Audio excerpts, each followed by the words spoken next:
کسی انسان کے کم ظرف ہونے کے لیے اتنا ہی کافی ہے کہ وہ اپنی زبان سے اپنی ہی تعریف کرنے پر مجبور ہو۔ دین میں دھوکہ نہیں، اگر دھوکہ ہے تو دین نہیں۔ دانا نادانوں کی اصلاح کرتا ہے، عالم بے علم کی اور حکیم بیماروں کی۔ اور وہ حکیم علاج کیا کرے گا جس کو مریض سے محبت ہی نہ ہو؟ زندگی اور عقیدے میں فاصلہ رکھنے والا انسان منافق ہوتا ہے۔ اس دنیا میں انسان نہ کچھ کھوتا ہے نہ پاتا ہے، وہ تو صرف آتا ہے اور جاتا ہے۔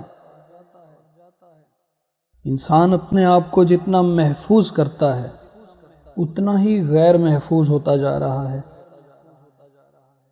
حالات اور وقت کی تبدیلیوں سے بدلنے والے تعلقات سے بہتر ہے کہ انسان تنہا رہے۔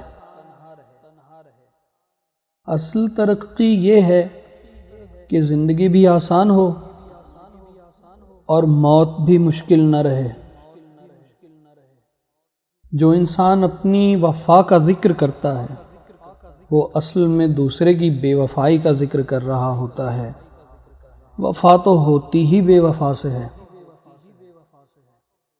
انسان پریشان اس وقت ہوتا ہے جب اس کے دل میں کسی بڑے مقصد کے حصول کی خواہش ہو لیکن اس کے مطابق صلاحیت نہ ہو۔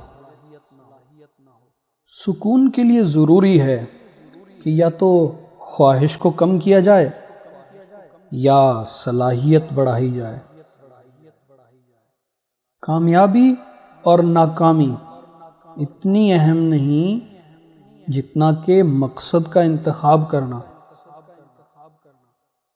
بدی کی تلاش ہو تو اپنے اندر جھانکو اور نیکی کی تمنا ہو تو دوسروں میں ڈھونڈو۔